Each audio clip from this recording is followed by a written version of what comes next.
May malaking iskandalo na mangyayari sa Bangkok, Thailand. Kaligtasan ni Yumir Marshall at Pinoy boxers is nasakripisyo sa manipis na hand wraps, pitisyo, nangingit-ngit sa lutong SEA Games. With it is yung protection ng kamay ng mga boxers, lalo na sa heavier weight class. Kasi manipis yung hand wrap, tsaka short. Pasok naman sa specifications, 3.5 meters to 4.5 meters. Kaya lang, nandun sa lower end, 3.5 meters. Pag kasing laki na nila yung Yumir, maiksi na yun, tapos ang nipis pa. So, we requested for professional bandage. Kasi allowed naman sa World Boxing Competition rules eh. And yun naman talaga yung ginagamit na oftentimes during tournaments. So, nag-request tayo sa technical delegate. So, Umakyat sa kritikal na antas ang tensyon sa 2025 SEA Games matapos mabunyag ang panganib na kinakarap ng Olympic medalist na si Yumir Marshall at ang buong Philippine boxing team. Ito ay bunsod ng kontrobersyal na desisyon ng Thai organizers na limitahan ang proteksyon ng kamay ng mga boksingero habang maugong ang usap-usapan tungkol sa isang cooking show pabor sa host nation. Peligro sa kamao ang isyu ng hand wraps.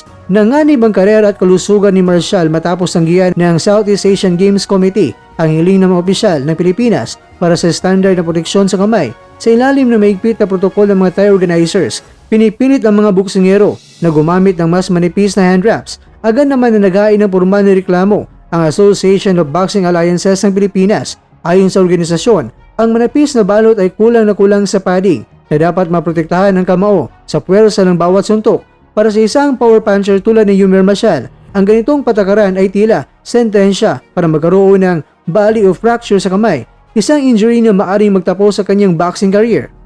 Kaya naman napakadelikado mga kwento.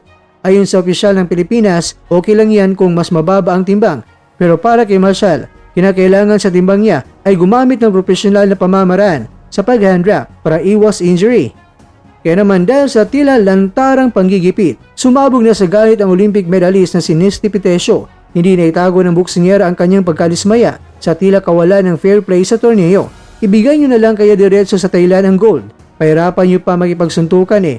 Lubos-lubusin nyo na. Nahiya pa kayo. Matapang na payag ni Pitesio. Ang kanyang buwelta ay nag-viral sa social media mga kwento na sumasalamin sa nararamdamang kawalang hustisya ng buong delegasyon ng Pilipinas laban sa host country na Thailand. Bukod sa banta ng injury, balot din ng kaba ang mga taga-suporta ng Team Pilipinas dahil sa pinangangambahang cooking show o lutong desisyon ng mga hurado sa finals na gaganapin ngayong December 19, 2025. Tatlong Pinoy ang direktang makakasagupa ng mga pambato ng Thailand sa kanilang home turf sa Chulalongkorn University Sports Center sa Bangkok, Thailand. Narito ang mga krusyal na tapatan. Sa men's 48 kg, J. Brian Baricuatro ng Pilipinas kontra yan kay Titiwat Plonggauray ng Thailand. Isang matinding subukan para sa batang boksingero laban sa pambato ng Thailand. Sa women's 50 kg division, Ira Villegas ng Pilipinas kontra yan kay Chutamat Raksat ng Thailand. Inaasang dadaan sa butas ng karayom si Villegas sa harap ng maingay na Thai crowd. Para sa men's 54 kg division, Clint Hara ng Pilipinas kontra yan kay Tanarat Sengpet. Isang tactical match na kailangang dominahin ni Hara para hindi manakaw ang puntos. Men's 58 kg, men's 80 kg, Yumir Felix Marshall ng Pilipinas kontra kay Michael Robert Mosquita ng taga-Indonesia. Bagaman hindi Thai ang kalaban, ang kondisyon ng kamay ni Marshall ang siyang pinakamalaking kalaban sa labang ito. Sa finals mga kwento, try ko mga kwento na mag-live. Try ko lang magpapaalam muna ako sa aking pinagtatrabahuan at sana ay papayagan. Sa YouTube channel po ako mag-live at narito po ang aking channel. Kaya check nyo lang yan mga kwento sa bandang alas 3 ng hapon dyan sa Pilipinas.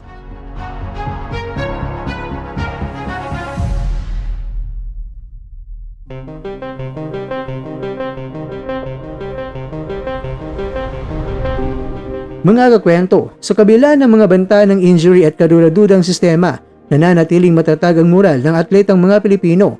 Panawagan ng mga boxing fans sa bansa, bantayan na maigi ang bawat round upang masigurong hindi mananakawan ng medalya ang ating mga pambato. Kaya kung kayang pabagsakin ang kalaban, sana magawa ng paraan ang ating mga kababayan.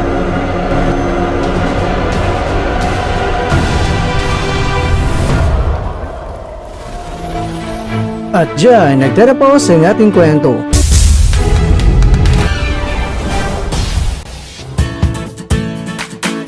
Maraming salamat mga kakwento sa inyong panonood. Pero baka naman mga kakwento ay nagustuhan niyo po ang kwento natin ngayon. Baka pwede niyo po akong mabigyan dyan ng like, subscribe at pa-click na rin sa bell button.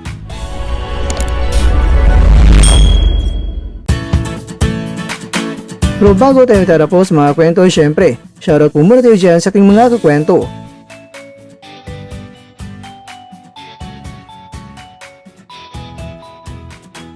At ikaw kwentong nanonood ngayon, shoutout sa iyo dyan. Bueno, lang dito na po muna ang ating kwentuhan. At abangan nyo na po ating susunod na video. At dito lang po yan sa isang channel na kung saan maaring ito'y mga kwentong di pa na kwento sa inyo.